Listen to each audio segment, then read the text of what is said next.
جتنے پڑھے لکھے اتنے لوگ بیٹھو میرے جملے تے غور کرنا. یہ جڑے اہل سنت دا لبادہ اوڑھ کے نیٹ تے بہ کے فیس بک اور یوٹیوب تے بہ کے تہان کتاباں دے حوالے وکھاندے نا. ایک کتاب چاہیے تے وہ سامنے پیش کیتی تے دوئی کتاب چاہیے تے وہ سامنے پیش کیتی تے تری کتاب چاہیے تے وہ سامنے پیش کیتی. فلاں عالم، فلاں مفتی، فلاں فقی، فلاں نے حضرت معاویہ کے بارے میں یوں لکھا ہے اور فلاں محدث نے یوں لکھا ہے اور فلاں فقی نے یوں لکھا ہے، فلاں مورخ یوں کہتا ہے. بات تیرا ساڈا پڑھیا لکھا طبقہ ہے کالجاں دا یونیورسٹیاں دا وہ متاثر ہوندا ہے. ہاں اتنے علماء اتنیاں کتاباں معاویہ دے بارے این آکھ رہی ہیں. انہاں دے واسطے میں ایک خوراک دینا چاہنا. ایک پھکی وہ مرزا جی علمی دیندا تے ایک پھکی میں دینا چاہنا. یہ پھکی جڑی میں دے رہا نا مستقل شفا ہوئے گی انشاءاللہ. میں کاموں کی دے کے آیا. اہل حدیثاں من بلایا، اہل حدیثاں دی کانفرنس آئی، میں عظمت صحابہ تقریر کیتی.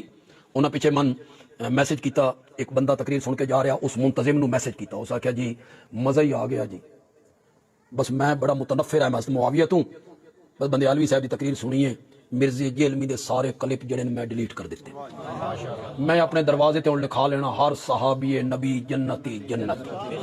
اوہ شے تو دس کے جا رہے ہیں اتھے لکھ لو نوجوانوں، اتھے تحریر کر لو. دنیا دا کوئی آدمی تو ان صحابہ تو بدگمان نہیں کر سکے گا، نہیں کر سکے گا. بندیالوی آکھدا صحابہ کتابی شخصیات نہیں ہیں، صحابہ قرآنی شخصیات ہیں. اے بن لو اپنے پلے نال.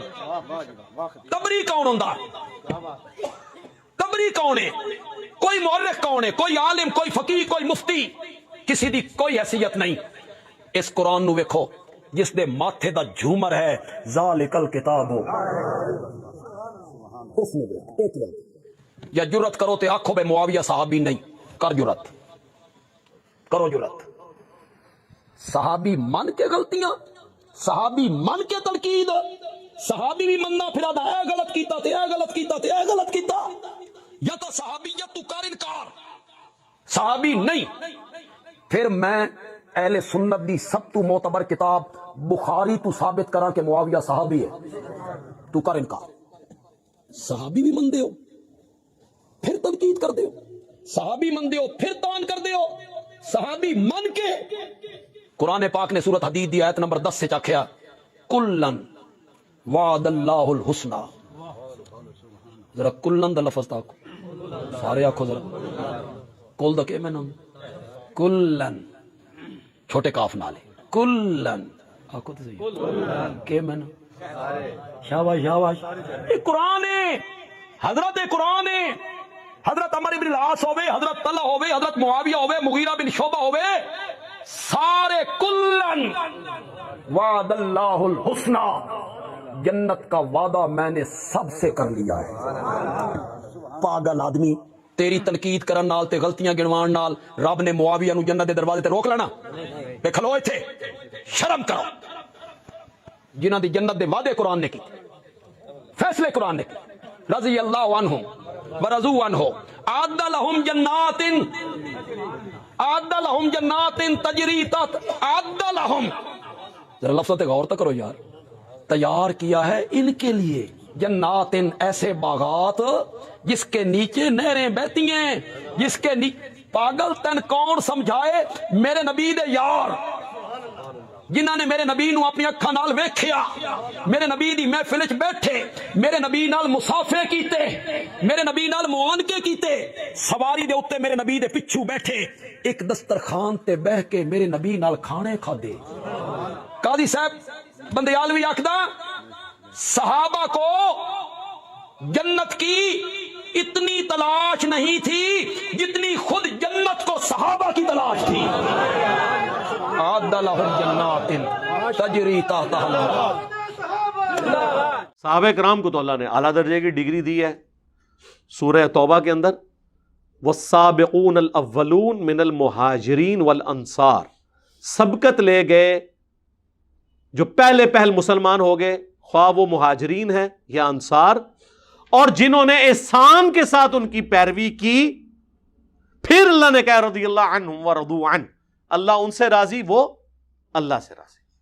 راضی جن سے اللہ ہوا ہے وہ ہے سابقون الاولون، اور احسان کے ساتھ جو ان کی پیروی کرنے والے ہیں. اس کا مطلب ہے جو احسان کے ساتھ پیروی نہیں کریں گے وہ نہیں. اس کے بعد کہا کہ مدینہ اور اہل مدینہ میں پکے منافق موجود ہیں اور وہ اتنے کٹر ہیں کہ اے نبی تم بھی انہیں نہیں پہچانتے ہو, اللہ پہچانتا ہے. لیکن قانوناً ان کو صحابہ ہی کہا جاتا ہے, قانوناً. ظاہر ہے کہ پتہ تو نہیں ہے کہ کون ہے. اب مجھے بتائیں, غزوہ تبوک کے موقع پر جو حضور کے ساتھ 30,000 کا لشکر گیا تھا تو حضور صحابہ کو ہی ساتھ لے کے گئے تھے نا. انہی میں سے 12 بندوں نے حضور پہ قاتلانہ حملہ کیا تھا نا واپسی پہ, چوٹی سے آپ کی سواری گرانے کی کوشش کی, جو مسند احمد میں پوری تفصیل موجود ہے اور صحیح مسلم میں 7035 نمبر حدیث ہے. نبی علیہ السلام نے فرمایا میرے اصحاب میں 12 منافق ہیں, وہ اس وقت تک جنت میں داخل نہیں ہوں گے جب تک کہ سوئی کے ناکے سے اونٹ نہ گزر جائے. یعنی امپاسبل. یہ مثال دی جاتی تھی عرب میں نا, قرآن میں بھی سورۃ الاعراف میں یہ مثال آئی ہے.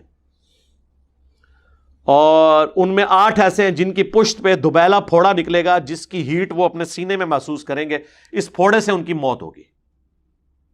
ہم سے لوگ بڑا زور لگا کے پوچھ رہے ہیں بتائیں کس کی ہوئی ہے. بھئی وہ سابقون اولون میں سے کوئی نہیں ہے جس کی موت اس طریقے سے ہوئی ہو. حضرت ابوبکر عمر عثمان علی رضی اللہ عنہم اجمعین اور ان کے ساتھی وہ لوگ نہیں ہیں, بعد والے لوگ ہیں. وہ کون ہے آپ علماء سے پوچھیں, میں تو جاہل آدمی ہوں, علماء سے پوچھ کے چلیں. دوبیلا پھوڑے سے ان کی موت کی. قاتلانہ حملہ کرنے والے کون تھے؟ قانوناً صاحب, میں ہمیشہ لفظ قانوناً صحابی کی بات کرتا ہوں. یہ جو نبی علیہ السلام کا ایک قریبی رشتہ دار عبید اللہ, جس کے ساتھ سیدہ ام حبیبہ کی شادی ہوئی تھی اور حضور کا صحابی تھا, ہجرت حبشہ میں حبشہ بھی گیا, یعنی سابقون الاولون میں. تو ان کو تو رضی اللہ عنہ اللہ نے کہا ہے قرآن میں, سابقون الاولون ہو گیا. حبشہ جا کے المستدرک الحاکم میں پوری ڈیٹیل موجود ہے, یہ جا کے عیسائی ہو گیا اور عیسائی مرا, مرتد ہو گیا. صحابی بھی, سابقون الاولون میں سے بھی, حضرت معاویہ رضی اللہ تعالیٰ عنہ کی بہن ام حبیبہ کا خامند بھی. اتنے ٹائٹل اس کو, مرتد ہو کے مر گیا. اسی لیے جب واپس آئی تو حضور نے دل جوئی کے لیے پھر ام حبیبہ سے خود نکاح کیا, وہ ام المومنین بن گئی. آپ کے نزدیک تو اس کو مرتد نہیں ہونا چاہیے تھا, اللہ اس سے راضی ہو چکا ہوا تھا. ہاں جی دسو ہوں. بخاری مسلم دونوں میں حدیث ہے, ایک کاتب وحی, ایک کاتب وحی کے اوپر بڑا ایک کر رہے ہوتے ہیں نا, ایک کاتب وحی جس کے بارے میں بخاری مسلم میں آیا کاتب وحی. سورہ آل عمران, سورۃ البقرہ اس نے نبی علیہ السلام سے پڑھی, مرتد ہو گیا, مر گیا. دفناتے تھے, لاش زمین اٹھا کے باہر پھینک دیتی تھی, اور لوگ چیما گوئیاں کرنا شروع ہو گئے کہ یہ رسول اللہ کے ساتھی ہیں جو یہ اس کی لاش باہر نکال دیتے ہیں. پھر انہوں نے پبلکلی دفنایا, پھر بھی لاش باہر گری, کیونکہ ظاہر حضور کو اس نے چیلنج کر دیا تھا نا کہ یہ نبی کو کچھ نہیں آتا, جو میں لکھتا ہوں وہ وہی ہوتی. نعوذ باللہ, اب یہ نبوت سٹیک پہ لگی ہوئی ہے سرکار, اس کو آپ کو چھوٹا مسئلہ سمجھ رہے ہیں. حضور نے اس کی گستاخی کرنے کے سبب اللہ تعالیٰ نے اسے پبلکلی سزا دی کہ زمین نے اس کی لاش قبول نہیں کی. اور بخاری مسلم کے الفاظ ہیں, جب وہ مرا حضور نے پہلے ہی کہہ دیا تھا کہ زمین اس کو قبول نہیں کرے گی. اوئے ہوئے ہوئے, کاتب وہی تھا. سابقون الاولون بھی ہو گیا یہ بھی, لیکن وفات تک جو رہے, اور وفات سارے حضور کی زندگی میں تو فوت ہوئے ہیں, چند % لوگ, باقی تو بعد میں فوت ہوئے ہیں. اور بخاری مسلم دونوں میں ملا کے 1 درجن سے زیادہ احادیث ہیں کہ نبی علیہ السلام فرماتے ہیں میرے حوض کوثر پہ کچھ لوگ لائے جائیں گے, میں کہوں گا اصحابی اصحابی. وہ ایک مولانا صاحب کہتے ہیں کہ یہ تو کافروں کی سٹیٹمنٹ ہے. بخاری مسلم دونوں میں حدیث ہے نا, عبداللہ ابن ابی کی جب کارستانیاں کھلی رسول اللہ پر صلی اللہ علیہ وآلہ وسلم پر, ان کے ساتھیوں پہ, تو حضرت عمر نے اجازت مانگی, یا رسول اللہ اجازت ہے میں اس منافق کا گلا کاٹ دوں. آپ نے فرمایا کہ چھوڑ دو عمر, لوگ کہیں گے یہ اپنے صحابہ کو قتل کرواتا ہے. تو ایک مولانا صاحب کہتے ہیں وہ تو لوگ کہتے تھے, او سرکار بخاری مسلم پڑھو, نکلو اپنی کھڈا تو باہر, دنیا چینج ہو چکی ہے. بخاری مسلم دونوں میں 1 درجن سے زیادہ حدیث ہیں. حضور حوض کوثر پہ کہیں گے اصحابی اصحابی اصیحابی اصیحابی, یہ میرے صحابہ ہیں. تو فرشتے کہیں گے یا رسول اللہ آپ کو نہیں پتا, یہ ایک مماتی مولوی کو پتا ہے, آپ کو نہیں پتا. ہاں آنا ہوں گے گیڑے چ, وہ تواڈے وڈے مرے ہوئے بزرگ بھی ساڈے اگے اللہ دے فضل نال فیل نے علمی طور تے, تسی تے شے ہی کوئی نہیں ہو. یا رسول اللہ آپ کو نہیں پتا آپ کے بعد یہ دین سے الٹے قدم پھیر گئے تھے جن کو اس مماتی نے ڈگری دی ہوئی تھی اپنی طرف سے. تو آپ فرماتے ہیں سحقن سحقن لمن غیر بعدی، ان پہ پھٹکارو، ان کو مجھ سے دور کر دو جنہوں نے میرے بعد میرے دین کو بدل دیا. سحقن سحقن لمن بدل بعدی، انہیں مجھ سے دور کر دو جنہوں نے میرے بعد میرے دین کو بدل دیا. یہ حدیث بخاری مسلم میں جب روایت ہوتی ہے تو وہ تابعی روایت کرنے کے بعد کہتے ہیں عبداللہ ابن ابی ملیکہ، وہ کہتے ہیں اے اللہ ہم تجھ سے دعا کرتے ہیں تیرے نبی کے مرنے کے بعد ان کے دین سے الٹے قدم نہ پھریں، اگرچہ ہمیں ایک مماتی مولوی نے گارنٹی دی ہوئی ہے لیکن پھر بھی ہم ڈرتے ہوئے دعا کرتے ہیں.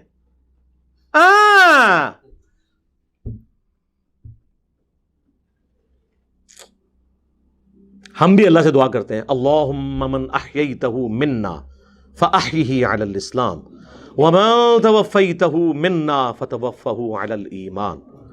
اور بخاری میں الفاظ ہے کہ یہ وہ لوگ تھے جن کے خلاف حضرت ابوبکر نے قتال کیا اپنے دور میں. کون؟ منکرین زکوٰۃ، مسلمہ کذاب سے مل جانے والے لوگ. اس سے مراد نعوذ باللہ جس طرح روافظ کہتے ہیں کہ سابقون الاولون کوئی بڑے اصحاب میں سے نہیں، وہ نہیں تھے. اور بخاری اور مسلم دونوں میں موجود ہے کہ عرب کے قبائل رسول اللہ کی وفات کے بعد ابوبکر کے دور میں مرتد ہو گئے. اب مجھے یہ بتائیں رسول اللہ کی وفات کے بعد جو مرتد ہو وہ رسول اللہ کی زندگی میں کیا ہوتا ہے؟ مماتی صاحب، مسلمان نہیں کہنا، صحابی کہنا ہے. کلن کلن کہنا ہے، کلن. اسی جملے کو بنیاد بنا کے جیلم کے مرزا نے میرے خلاف ایک کلپ وائرل کی. یہ شخص قرآن سے کتنا جاہل ہے، اسے مس بھی نہیں قرآن سے. روایات میں کھویا رہتا ہے نا، روایات میں تحقیق کرتا رہتا ہے، کھویا رہتا ہے. قرآن کے ساتھ اس کا کوئی تعلق نہیں، جہالت میرا جاہل ہے. تو قرآن میں تحریف کرتا ہے، قرآن میں جن آیتوں میں منافقین کا ذکر ہے وہ صحابہ پہ فٹ کرتا ہے. جملہ جو میں نے بار بار دہرایا جس کی تکلیف ہوئی وہ جملہ یہ تھا صحابہ تاریخی اور کتابی شخصیات نہیں ہے، صحابہ قرآنی شخصیات ہیں. صحابہ کو دو گروہوں میں تقسیم کیا قرآن نے. سورت حدید کی آیت نمبر 10 میں تو نے اپنے کلم میں کہا صحابہ کی 3 کیٹیگریاں ہیں. قرآن صحابہ کی 2 کیٹیگریوں کا ذکر کرتا ہے، فتح مکہ سے پہلے ایمان لانے والے، فتح مکہ کے بعد ایمان لانے والے. مقام فتح مکہ سے پہلے ایمان لانے والوں کا زیادہ ہے، وہ افضل ہیں، اعلیٰ ہیں، برتر ہیں. لیکن کلن کلن کہو زور سے کہو، کلن کلن وعد اللہ الحسنى، کلن کہو یار، کلن وعد اللہ الحسنى. تیرا ہوں کلن میں کٹنا وا، کلن وعد اللہ الحسنى، کلن ریسن اصحابی اصحابی، وہ بھی کلن سن. تو انہوں کے پتا قرآن تو انہوں کتوں آنا ہے؟ جو منکرین حدیث ہو اسے قرآن آ ہی نہیں سکتا. یہ منکرین حدیث ہیں، یہ حدیث کو روایت کہہ کے تاریخ کہہ کے رد کہہ رہے ہوتے ہیں. حدیث کہتے ہیں لوگ ان کو لتر مار کے ممبروں سے اتارے. یہ جو روایت اور جب تاریخ بول رہے ہو یہ بخاری مسلم کو کہہ رہے ہوتے ہیں، یہ نہیں مانتے اس کو. یہ پرویزیوں سے بھی گئے گزرے ہیں، پرویزی کم از کم چھپ کے تو نہیں سامنے ہے. کلن صاحب وہ کتنے گئے؟ پھر مرتد ہو گئے. حضور کی زندگی میں کیا تھے وہ؟ صحابی. کیونکہ یہ کہتے ہیں ایک نظر بھی دیکھ لیا. نہیں جی بعد میں چکے ہو گئے. نہیں سر بعد کی تو ہم بات نہیں کر رہے.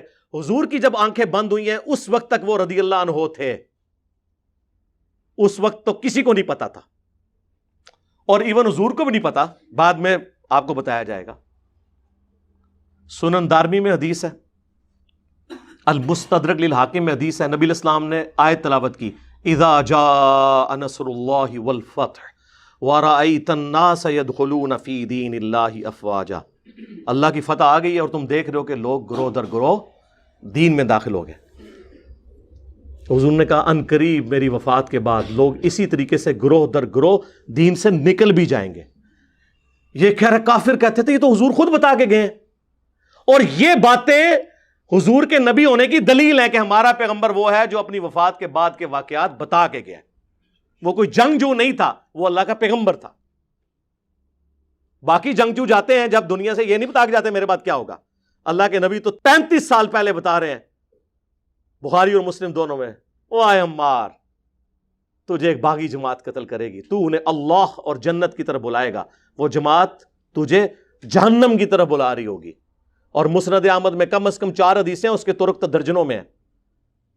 کہ حضرت معاویہ رضی اللہ تعالیٰ عنہ کا ایک فوجی تھا جو خود اصحاب شجرہ صلح حدیبیہ کے اصحاب میں سے تھا، ابو الغادیہ، اس کے ہاتھوں حضرت عمار کا قتل ہوا، اور پوری زندگی روتا تھا کہ حضور نے فرمایا تھا عمار کا قاتل اور مال لوٹنے والا جہنم کی آگ میں ہے۔ اسی پہ شیخ البانی تڑپ اٹھے اور سلسلہ حدیث صحیحہ میں انہوں نے باقاعدہ یہ لکھا اس حدیث کے تحت کہ اگرچہ ابو الغادیہ صلح حدیبیہ کا صحابی ہے، اور صحیح مسلم میں حدیث ہے کہ جنہوں نے درخت کے نیچے میری بیعت کی انشاءاللہ میں اللہ سے امید کرتا ہوں انہیں آگ نہیں چھوئے گی۔ ویسے حضور نے بڑی احتیاط سے بات کی ہے انشاءاللہ کہہ کے، تو یہ فضیلت اس سے اٹھ گئی، کیونکہ جب خاص بات آ جائے تو عام فضیلت اٹھ جاتی ہے۔ یہ شیخ البانی محدث اعظم سعودیہ، البانیہ کے رہنے والے تھے، سعودیہ میں سیٹل ہوئے، پھر یہاں سے بھی چلے گئے، یہ انہوں نے لکھا۔ ان لوگوں کو تو پتہ ہی نہیں کہ دین کس چیز کا نام ہے، اور یہ جی وہ مولانا صاحب کہتے ہیں سورۃ الحدید میں 2 کیٹیگریز بیان ہوئی ہیں، فتح مکہ سے پہلے اور فتح مکہ کے بعد۔ سر یہ جو 2 کیٹیگریز ہیں یہ اور ہیں، فتح مکہ سے پہلے اور بعد والی، یہ ان لوگوں کے لیے ہیں جو کامل الایمان ہیں اور ان کے اپنے معاملات بعد میں صحیح چلنے ہیں، ان کے لیے ہے کہ جو پہلے والے ہیں وہ بعد والوں سے بہتر ہیں، یہ ان کے لیے کلن آیا ہے، ورنہ ہے باقیوں کا کیا بنے گا؟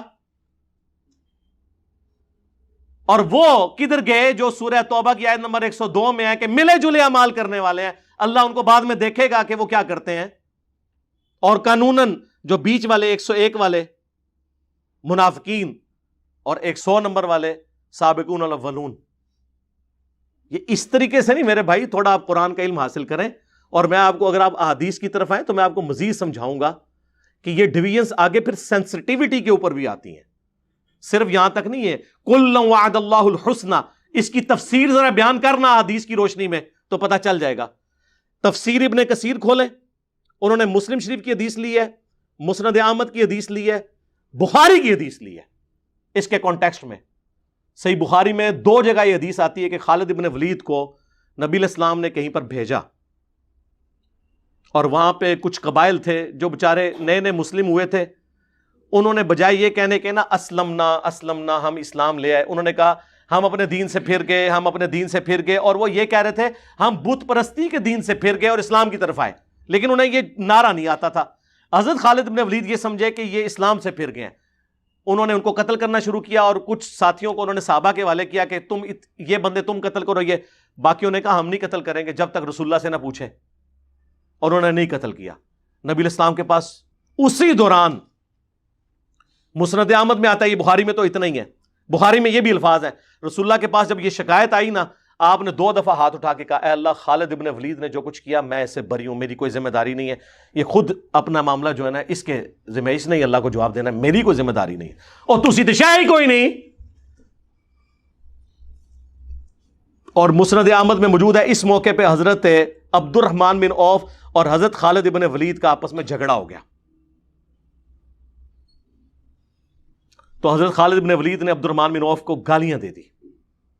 اب یہ جو الفاظ ہے نا یہ مسلم شریف میں ہے، 6488 نمبر حدیث، عبد الرحمن بن عوف کو خالد بن ولید نے گالی دی، کب دی؟ وہ بخاری میں اور مسند احمد میں اور تفسیر ابن کثیر میں وہ ساری حدیث۔ تو عبد الرحمن بن عوف رضی اللہ تعالیٰ نے شکایت کی حضور کو، آپ فرمایا خالد تم میرے صحابہ کو برا مت کہو، کلن تم، تیرا لکولن کتنے گیا؟ تم میرے صحابہ۔ خالد ابن ولید نے تو نہیں کہا یا رسول اللہ میں بھی صحابی ہوں، اور میں تو فتح مکہ کے بعد والا بھی نہیں ہوں جو کلن والی سرکار نے دسیا سی، میں تو فتح مکہ سے پہلے ہوں، لیکن صلح حدیبیہ کے بعد تھے، صلح حدیبیہ کے بعد اسلام کا گولڈن پیریڈ شروع ہو چکا تھا، اس کے بعد وہ چیز نہیں تھی۔ اور فتح مکہ پہ حضرت معاویہ رضی اللہ تعالیٰ عنہ، ابو سفیان، یہ تو فتح مکہ پہ مسلمان ہوئے ہیں، یہ تو طلقاء ہیں جو سورہ توبہ میں آیا 4 مہینے کا ٹائم ہے، یا اسلام قبول کرو ورنہ گردن کاٹی جائے گی، ان کا تو چھوڑ ہی دیں آپ، یہ تو خالد بن ولید کی بات ہو رہی ہے جو صلح حدیبیہ کے بعد ہوئے لیکن فتح مکہ سے پہلے۔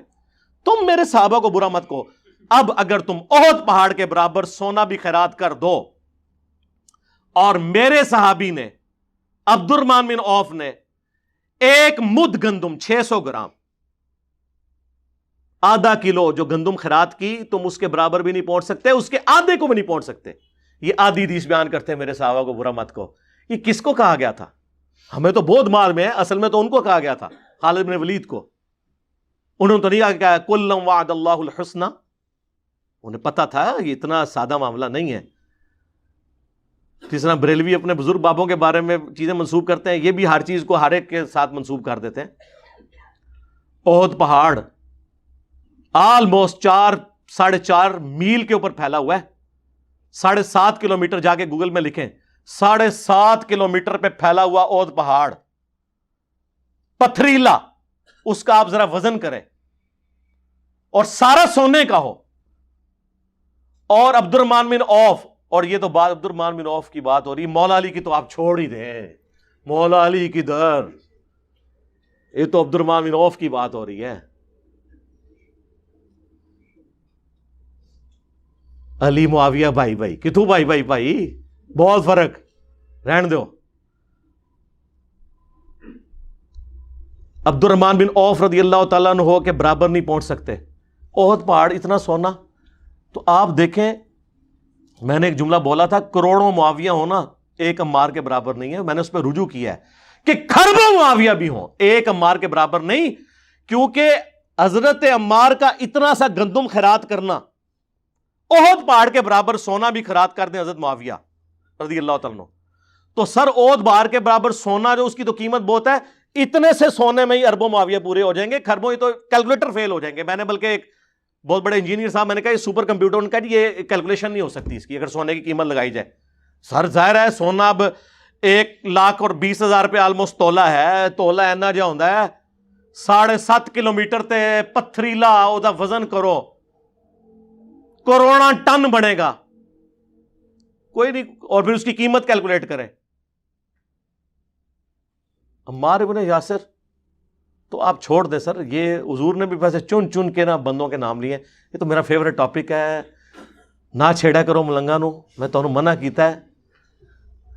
ٹھیک ہے، تسی یہ سمجھو کہ ساڈا واسطہ پیا ہوا ہے انہاں لوگوں نال جو کہانیاں بیان کرتے ہیں. بھائی نہ، واللہ یہ میرا دعویٰ ہے، جس نے احادیث نہیں پڑھی، جس نے سنت کو نہیں مانا، اسے قرآن بھی سمجھ نہیں آئے گا.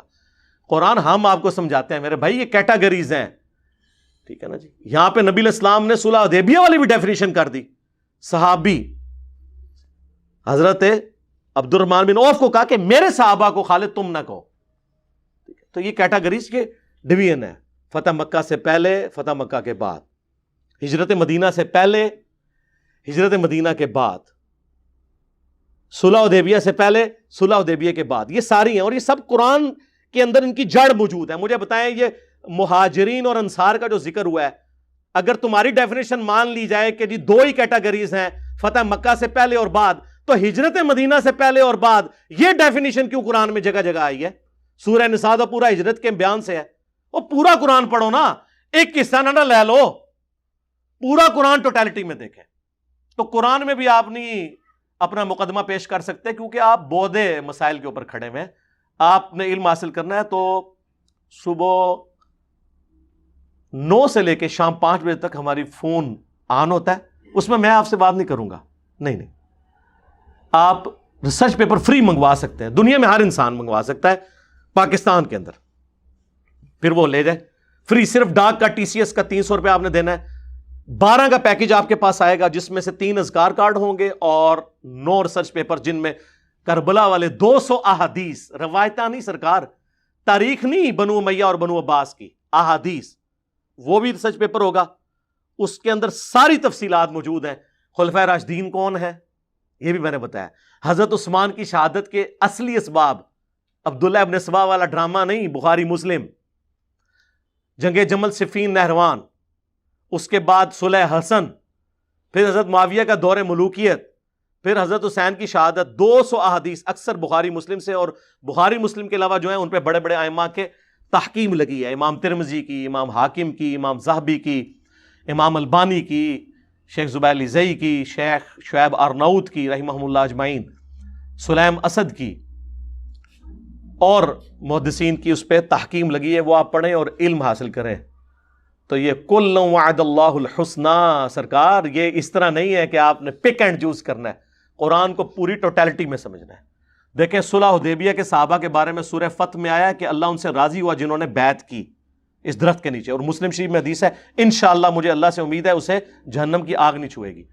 لیکن وہ جو آیات پھر آگے آتی ہیں محمد رسول اللہ والذین معہ اشداء علی الکفار، اس آیت 29 نمبر آیت جو آخری آیت ہے سورۃ الفتح کی، یہ پوری پڑھے تو اس کے اینڈ پہ آیا ہے کہ جو ایمان لائے، نیک اعمال کیے، منہم مغفرۃ و اجر عظیما، ان میں سے بھی جو یہ کام کریں گے یعنی ثابت قدم رہیں گے، جو سورہ توبہ میں بھی آتا ہے اللہ تعالیٰ اور اس کا رسول ان کے اعمال کو دیکھے گا، ان کے لیے اجر ہے.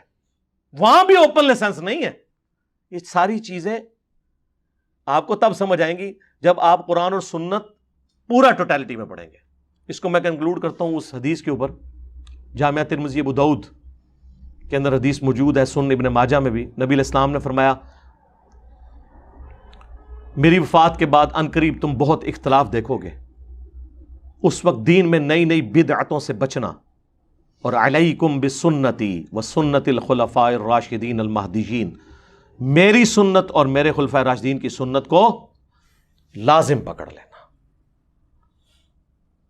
تو خلفاء راشدین کے مخالفین کو اللہ کے نبی نے کیا فرمایا؟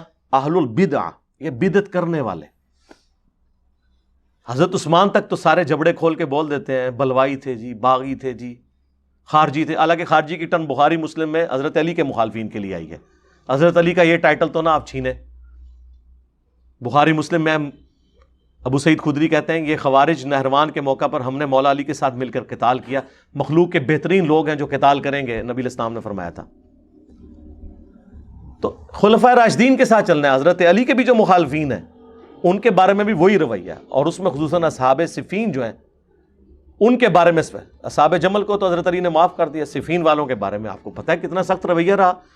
مولا علی قنوت نازلہ پڑھتے رہے، اللہم علیک بھی معاویہ و اشعاہ، اے اللہ معاویہ اور اس کے شیعہ کو برباد کر، عمر بن عاص اور اس کے شیعہ کو برباد کر. حتیٰ کہ المصنف ابن ابی شیبہ میں ہے کہ میں اللہ سے امید کرتا ہوں کہ جنگ صفین میں جو میرے مخالفین ہیں ان کو اللہ تعالیٰ معاف کر دے گا.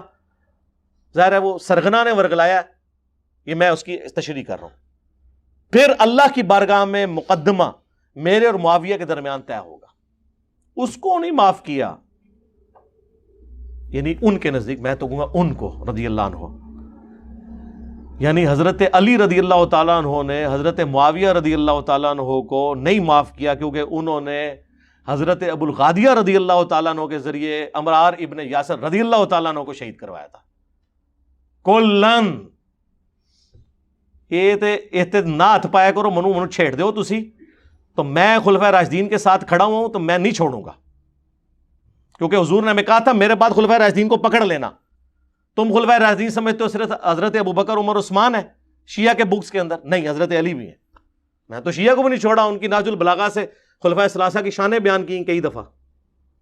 بخاری مسلم میں درجنوں احادیث موجود ہیں جس میں آپ کو فرق پتہ چل جائے گا کہ خلفاء راشدین اور ادر دین خلفاء راشدین. میں نے کئی ایک نمونے تو میں نے اس ویڈیو کا جواب ہی تو پوری زندگی دیندہ رہے آلتے آلے، پتہ نہیں شاید مہینے بعد چڑھے، او دا جواب بھی نہیں دے سکتے. ان کی کمپیٹنسی نہیں ہے. یہ تو ابو داؤد ترمذی سے حدیث بیان کریں نا کہ نبی علیہ السلام فرمایا میرے بعد خلافت نبوت کی طرز کے اوپر رہے گی 30 سال تک، اس کے بعد ملوکیت ہوگی.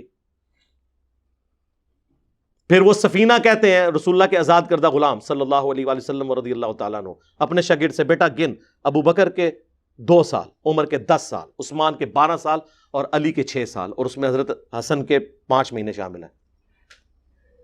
تو وہ آگے سے کہتا ہے کہ یہ بنو امیہ کے لوگ تو کہتے ہیں علی علیہ السلام خلیفہ ہی نہیں. یہ علیہ السلام امام داؤد نے نقل کیا ہے. تو حضرت سفینہ کو غصہ آتا ہے، وہ کہتے ہیں کہ یہ ان کی پیڑ سے جھوٹ نکلا ہے. ان کی تو اپنی حکومت شریر ترین بادشاہت ہے. تو یہ 30 سال کے بعد شریر ترین بادشاہت شروع ہو گئی ہے. مسند احمد میں الگ سے حدیث موجود ہے کہ جب نبی علیہ السلام فرمایا مجھے اللہ اٹھائے گا پھر خلافت علی منہاج النبوہ ہوگی، اس کے بعد کاٹ کھانے والی ملوکیت، یعنی مخالفین کو کاٹنے والی.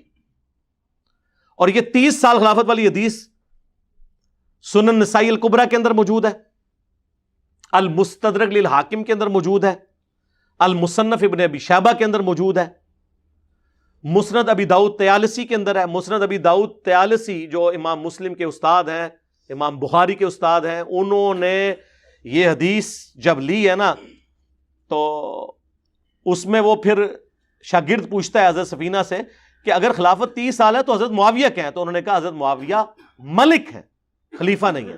ہم حضرت معاویہ کو خلیفہ نہیں مانتے، چھڑا خلیفہ نہیں، خلیفہ راشد ہے ہی نہیں، چھڑا خلیفہ بھی نہیں، کیونکہ ایک ٹرم ہے جو خاص بندے پہ بولی جائے گی، وہ ملک ہیں، بادشاہ ہیں. ویسے تو آپ امیر المومنین فی الپاکستان عمران خان صاحب کو کہہ لیں خلیفہ، وہ اس طرح آپ جو مرضی کہتے رہے، ملک ہیں. انہوں نے کہا وہ تو بادشاہ ہیں. اور مصنف ابن ابی شیبہ میں ہے یہ شریر ترین سخت گیر بادشاہ ہے، اور ان کا پہلا بادشاہ معاویہ ابن ابی سفیان ہے. حضرت سفینہ نے خود فام بیان کیا ہے یہ کون ہے. تو سر یہ ہم یہ چیزیں کھول کے اس لیے بیان کرتے ہیں تاکہ کسی کو کوئی ابہام باقی نہ رہے. اللہ تعالیٰ سے دعا ہے جو حق بات میں نے کہی اللہ تعالیٰ ہمارے دلوں میں راسخ فرمائے. اگر جذبات میں میرے منہ سے غلط بات نکل گئی اللہ تعالیٰ ہمارے دلوں سے محو کر دے، دھو دے، ہمیں معاف بھی فرما دے. ہمیں کتاب و سنت کی تعلیمات پر عمل کر کے دوسرے بھائیوں تک پہنچانے کی توفیق عطا فرمائے. سبحانک اللہم و بحمدک اشہد ان لا الہ الا انت استغفرک و اتوب الیک وما علینا الا البلاغ المبین. میں جب آواز دیتا ہوں وہ کہتے آ رہا ہوں میں جب آواز دیتا ہوں وہ کہتے آ رہا ہوں میں، یہی میرا تعارف ہے، گدائے مصطفیٰ ہوں میں.